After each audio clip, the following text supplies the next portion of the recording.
15 black gay closet cases of music history. What if the wholesome icons you grew up listening to were actually living spectacular double lives shrouded in deep, dangerous secrets? For decades, mainstream history completely whitewashed the music industry, locking the authentic truths of our favorite pioneers behind a heavy, iron curtain of fear. From secret sapphic affairs on segregated tour buses to brilliant maestros living openly gay lives in the 1940s, these icons risked absolutely everything to keep their crowns, while loving without boundaries. Welcome back to the Remembered Lives channel, where we unearth the raw, unfiltered histories the world tried to bury. If you are ready to shatter the illusion and discover the mind-blowing reality of these artists, make sure to drop a comment below sharing who surprised you the most. Hit that subscribe button, and let's dive straight into the secrets. Sylvester. Long before gender fluidity entered the mainstream lexicon, a towering force of nature stepped onto the dance floors of the late 1970s, armed with a soaring falsetto and unmatched flamboyance. Sylvester didn't just participate in the disco era, he defined its rebellious, liberating heartbeat. Born in Watts, Los Angeles, he faced intense rejection from his church community for his orientation, but instead of shrinking, he amplified his authenticity. Moving to San Francisco, he joined the avant-garde drag troupe The Coquettes, sharpening a theatrical persona that defied any single binary. By 1978, the world couldn't look away.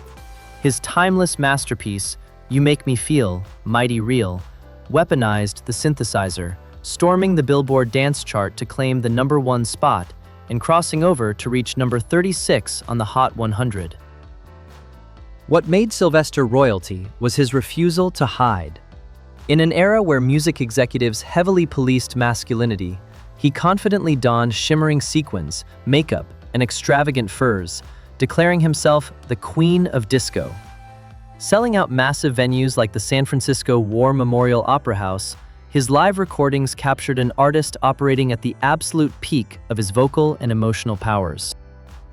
He gave the marginalized LGBTQ+ community a glittering anthem of self-love, transforming underground dance floors into safe havens of pure ecstasy.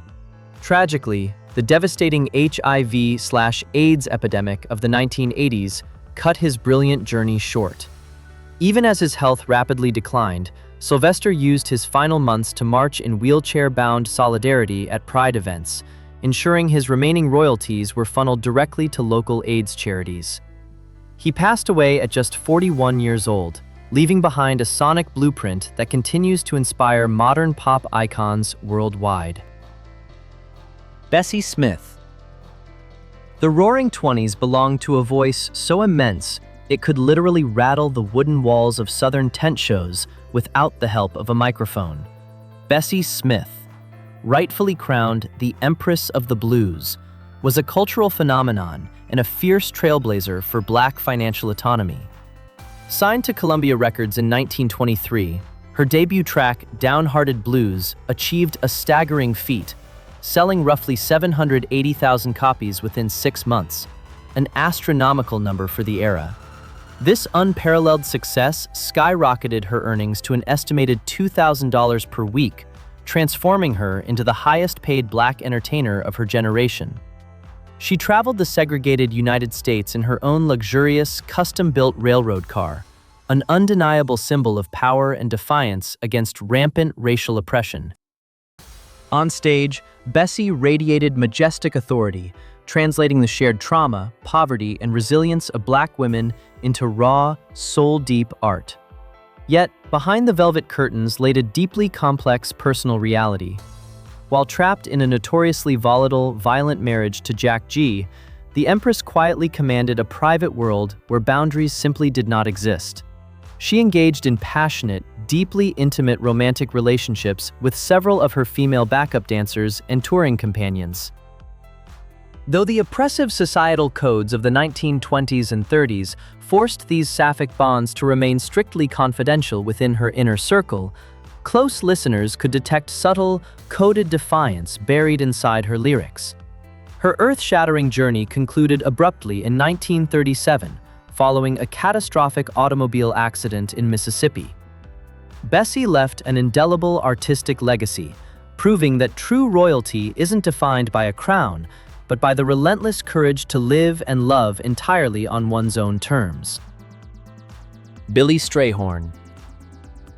In the golden, sophisticated age of big band jazz, one of America's greatest musical geniuses operated almost entirely from the shadows, intentionally shielding his private identity from a deeply prejudiced public.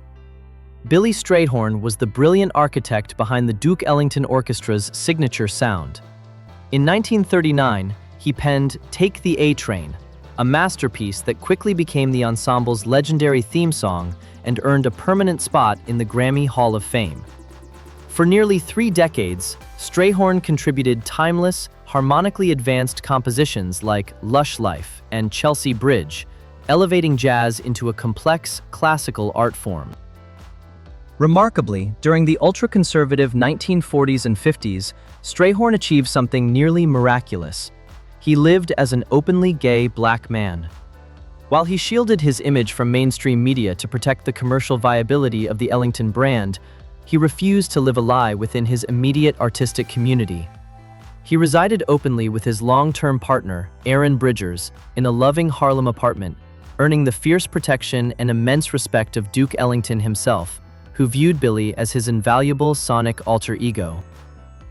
Strayhorn's quiet revolution wasn't fought through loud media declarations, but through unparalleled excellence and a dignified refusal to compromise his dignity. He also actively participated in the civil rights movement, utilizing his immense prestige to organize crucial fundraising efforts alongside his close friend, Dr. Martin Luther King Jr. When esophageal cancer claimed his life at 51, the jazz world wept for a gentle giant who beautifully harmonized his staggering intellect with an uncompromising personal truth. Sister Rosetta Tharpe. Long before mainstream radio ever spun a record by Elvis Presley or Chuck Berry, a fierce black woman with a Gibson guitar was already forging the atomic blueprint of rock and roll.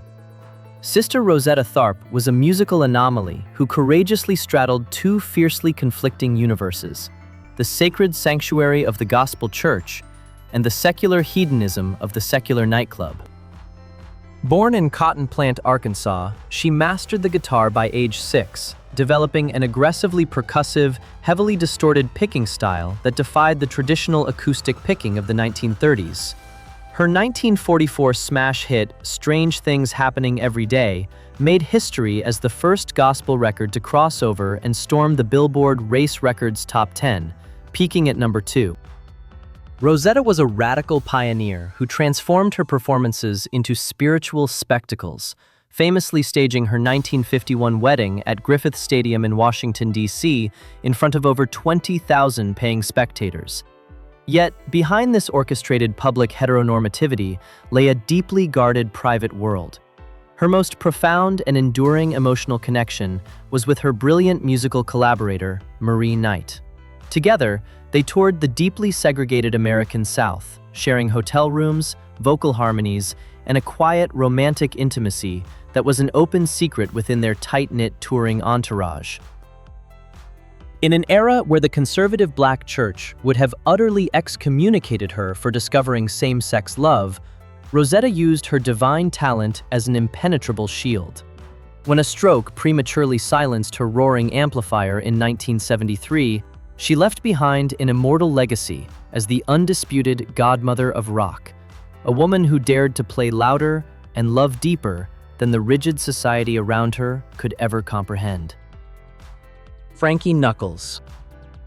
When disco was declared dead by mainstream media in the late 1970s, it didn't actually perish. It simply went underground to find its sole savior in a Bronx-born visionary. Frankie Knuckles moved to Chicago in 1977 to become the premier resident DJ at a new, innovative nightclub called The Warehouse. Inside those sweaty concrete walls, Frankie orchestrated a sonic revolution. By meticulously slicing together classic Philly soul, European synth pop, and raw drum machine beats, he birthed a hypnotic, continuous 4-on-the-floor rhythm that patrons began calling house music. a direct homage to the venue itself. His iconic 1987 club anthems like Your Love and The Whistle Song transformed electronic production into a multi-million-dollar global phenomenon, earning him a Grammy Award for Remixer of the Year in 1997. However, house music was never just about a thumping bass line. It was a sanctuary engineered by a proud, openly gay black man for those whom society had discarded.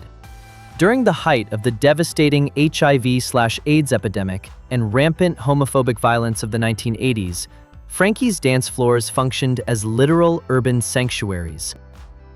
He curated a spiritual space where queer, Black, and Latino youths could lose themselves in rhythm and find collective healing without fear of judgment.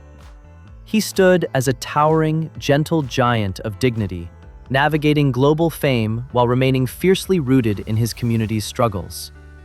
By the time he passed away from diabetes-related complications in 2014, the city of Chicago had already named a street after him, cementing the legacy of a maestro who weaponized electronic dance music to give marginalized souls a place to belong.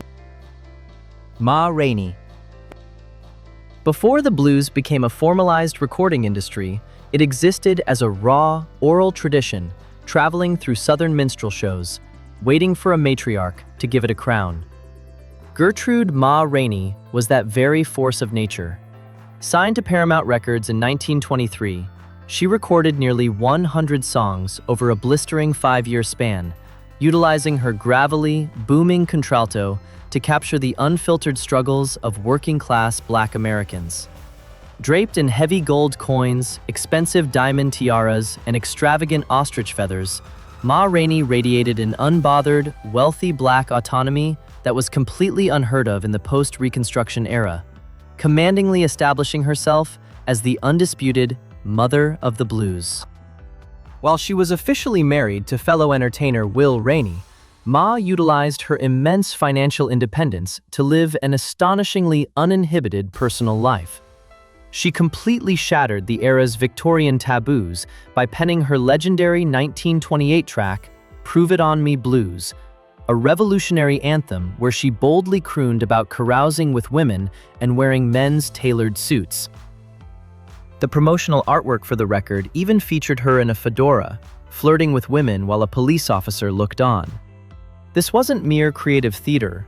In 1925, Chicago police actually arrested following a wild, liquor-fueled party she hosted exclusively for women from her traveling show, requiring her close friend Bessie Smith to personally bail her out of jail.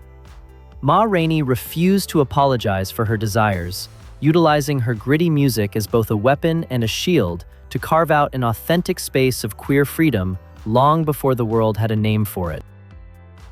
Mathis. When Johnny Mathis exploded into the American consciousness in the late 1950s, he didn't just sing romantic ballads. He fundamentally altered the sonic landscape of traditional pop music. Signed to Columbia Records, his 1957 timeless masterpieces, Chances Are and It's Not For Me to Say, propelled him into global superstardom.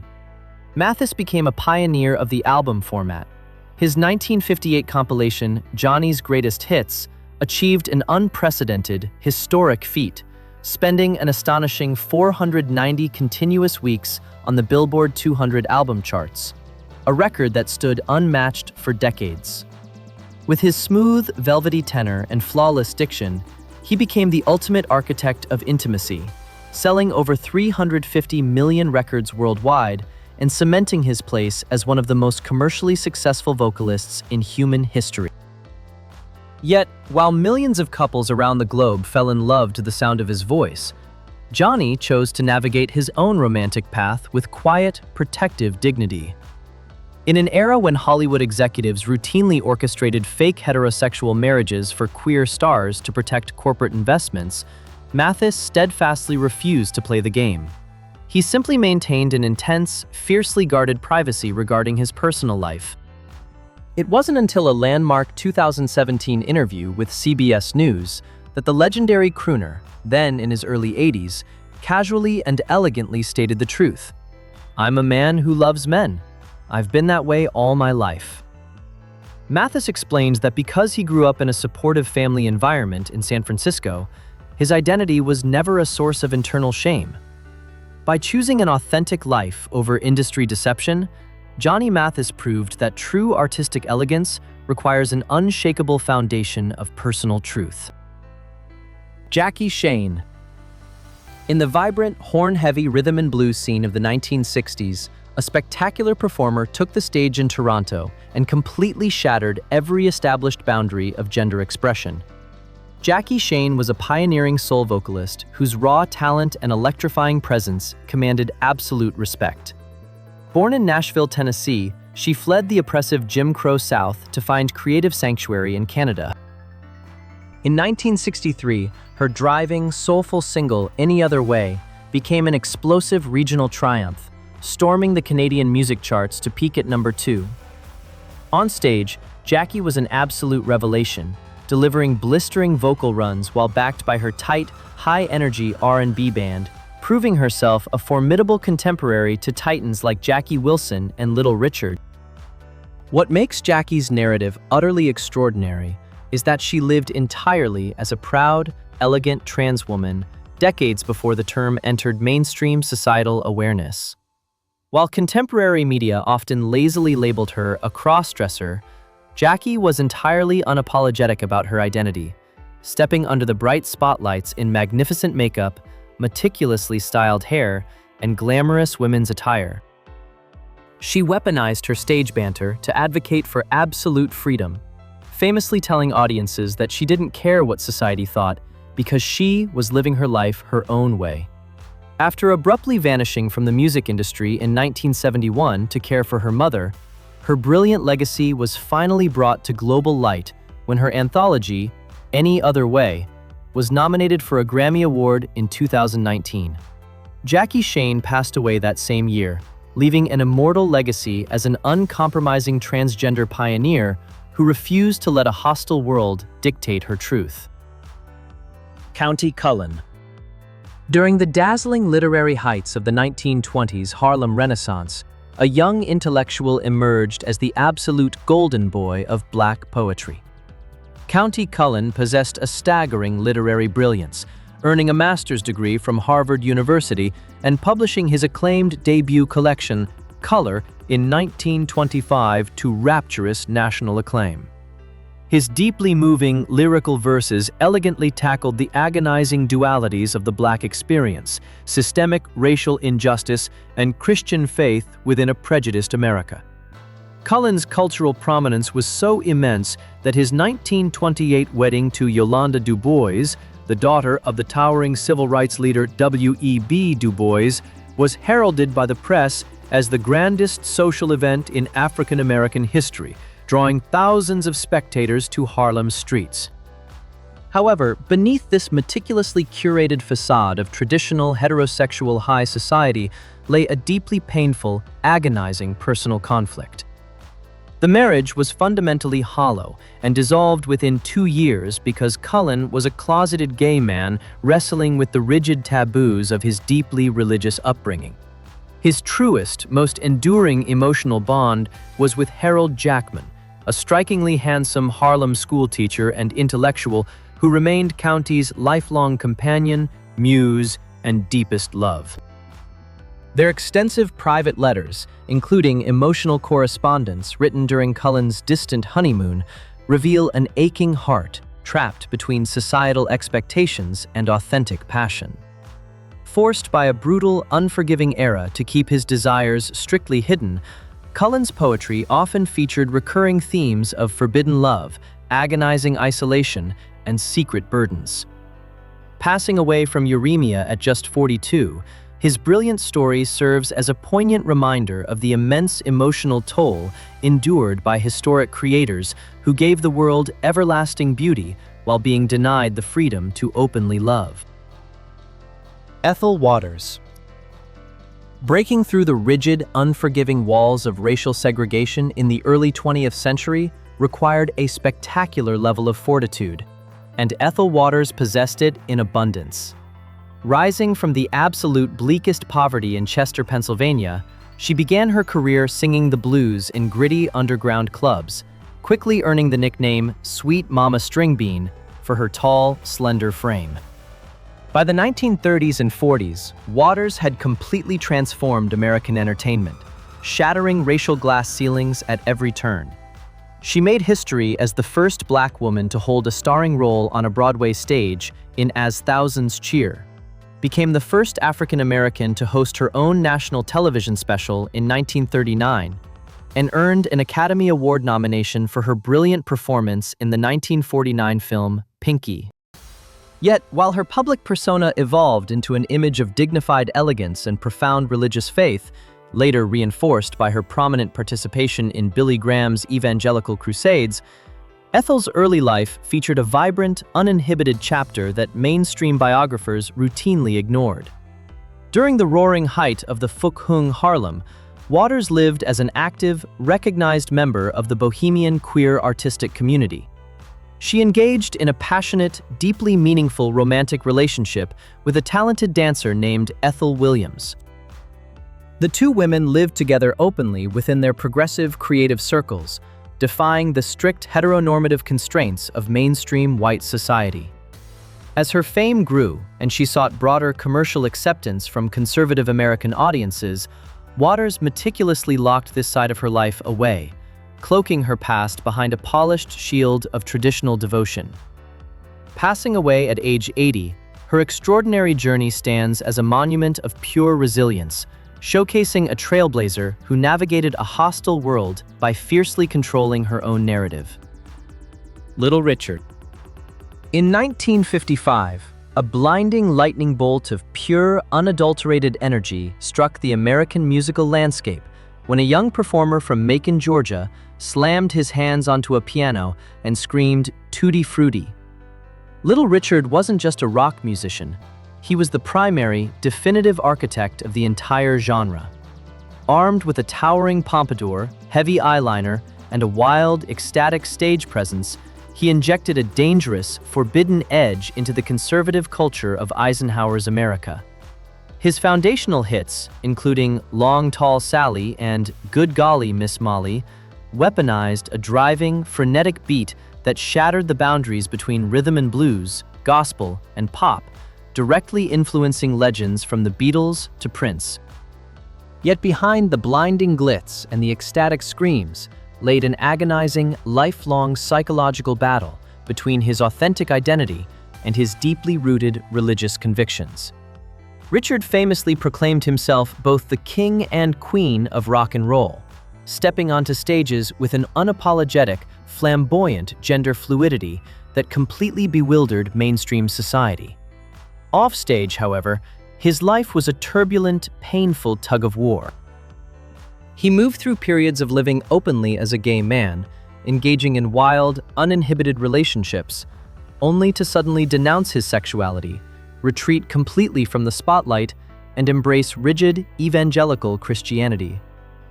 This exhausting cycle of public liberation and private guilt defined his decades in the spotlight, reflecting the immense pressure placed on Black male performers to conform to strict standards of masculinity. When he passed away from bone cancer in 2020 at 87, the world celebrated a titan who gave humanity the ultimate sound of absolute freedom, even while fighting a relentless, silent war to discover his own. Alberta Hunter. The captivating saga of Alberta Hunter represents one of the most astonishing acts of self-preservation and triumphant reinvention in the entire history of American music.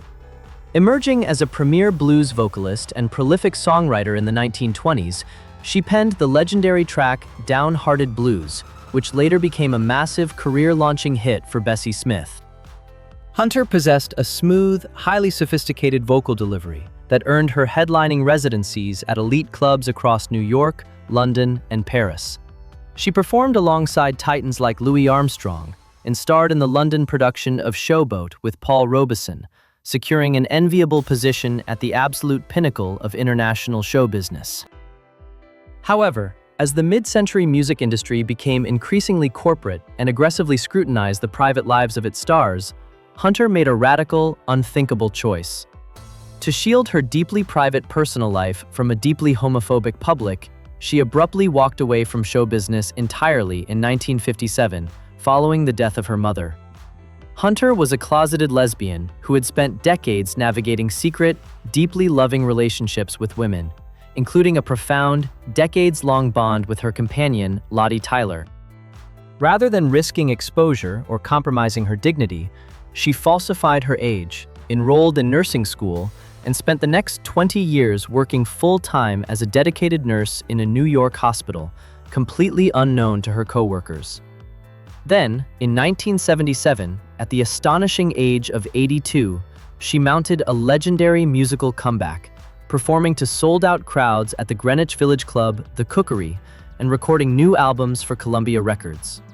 Passing away at 89, Alberta Hunter proved that true artistic greatness can never be extinguished, leaving a legacy defined by unparalleled talent and an unshakable devotion to her own terms. Alain, LeRoy, Locke. Long before the concept of intersectionality became a foundational cornerstone of social justice, a brilliant, diminutive scholar with a sharp mind and immaculate tailoring single-handedly orchestrated a profound cultural revolution. Dr. Alain LeRoy Locke was a towering intellectual force who shattered academic glass ceilings with astonishing ease.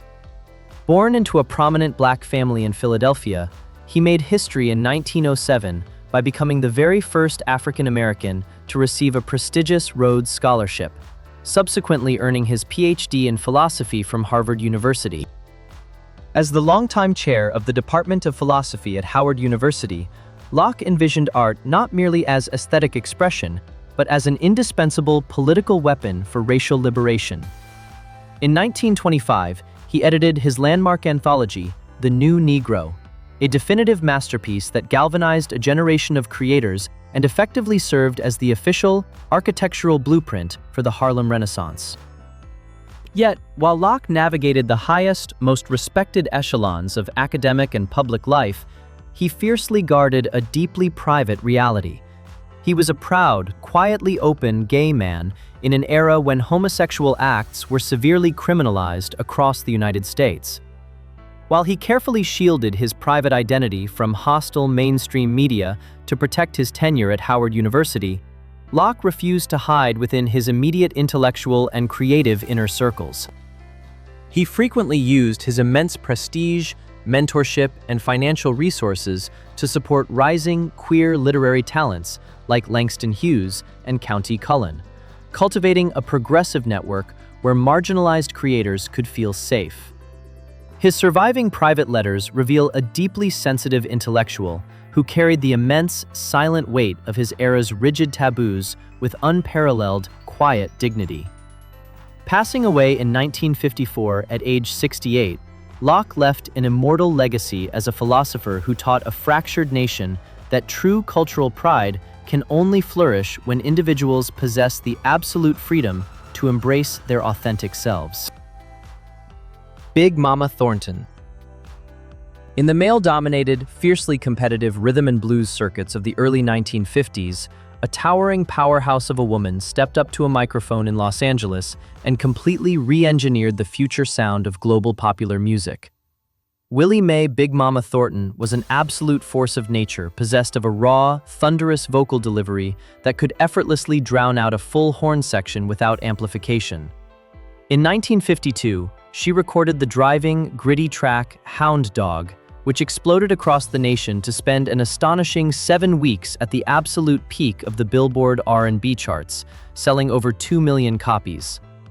Though a young Elvis Presley would later achieve global superstardom with a sanitized cover of the same song, it was Thornton's fierce, original recording that laid the definitive, foundational bricks for the entire architecture of rock and roll. What makes Big Mama Thornton's artistic narrative so utterly compelling was her radical, uncompromising refusal to bow to society's rigid expectations of black femininity. Standing over 6 feet tall and weighing over 300 pounds, she commandingly bypassed the glamorous, sparkling gowns worn by her contemporary female vocalists. Instead, Big Mama aggressively claimed her space on stage, donning men's tailored work shirts, heavy denim jeans, and oversized leather boots, radiating a powerful, gender-non-conforming energy that left audiences absolutely spellbound. Offstage, she lived an uninhibited life as a proud, masculine-identifying lesbian, moving through the tight-knit, free-spirited blues subculture completely on her own terms. Despite facing severe financial exploitation by predatory record executives who denied her the massive royalties she rightfully deserved, Thornton never lost her fierce, defiant edge. When her roaring voice was finally stilled by a heart attack in 1984, at age 57, she left behind an immortal legacy as an unapologetic queer pioneer who proved that real blues requires an unshakable, rock-solid core of absolute authenticity. Gladys Bentley. During the wild, liquor-fueled height of Prohibition in the late 1920s, the absolute hottest, most subversive ticket in New York City wasn't a mainstream Broadway musical. It was a front-row seat at the Ubangi Club in Harlem to witness the spectacular brilliance of Gladys Bentley. Rising to spectacular prominence as a headlining blues singer and virtuoso ragtime pianist, Bentley was an absolute trailblazer who commanded astronomical salaries of up to $300 a week. Draped in her signature immaculate white tuxedo, matching top hat, and elegant walking cane, she would sit at a grand piano for hours, belting out raunchy, heavily parodied blues songs that openly celebrated alternative lifestyles, all while backed by a spectacular chorus line of glamorous drag queens. Gladys Bentley was not merely ahead of her time. She aggressively operated as an entirely open, fiercely proud lesbian celebrity decades before a modern gay rights movement even existed. She completely bypassed the era's suffocating Victorian taboos, living openly with her female partners in a luxurious Harlem apartment and even boldly informing a gossip columnist that she had legally married a white woman in Atlantic City. Her radical, unbothered visibility made her an undisputed, beloved icon of Harlem's progressive, bohemian nightlife. Tragically, as the nation slid into the deeply conservative, paranoid McCarthy era of the 1950s, the immense hostile societal pressure forced Bentley into a painful, defensive retreat. To survive the devastating Red Scares and sudden blacklists that destroyed queer careers, she donned dresses, published an essay claiming she had been cured by hormone therapy, and married a man. Though this final chapter was marked by the heartbreaking, forced conformity of a cruel era, her pioneering, tuxedo-clad performances remain an immortal monument of pure, unadulterated queer defiance that shattered entertainment boundaries forever. Ultimately, learning the hidden truths of these 15 extraordinary pioneers doesn't diminish their staggering musical genius. It reveals their profound, heartbreaking humanity. They were forced to build historic, multi-million-dollar industries and craft anthems of absolute liberation, all while being brutally denied the freedom to simply exist as their authentic selves. This raises a massive, haunting question for all of us today. Was the agonizing cost of hiding who they truly were the price they had to pay for their timeless artistic immortality? We want to hear your thoughts on this incredible sacrifice. Scroll down right now to the comment section below, and let's start the conversation. Thank you so much for watching. Don't forget to like and subscribe, and we will see you next time on the Remembered Lives channel.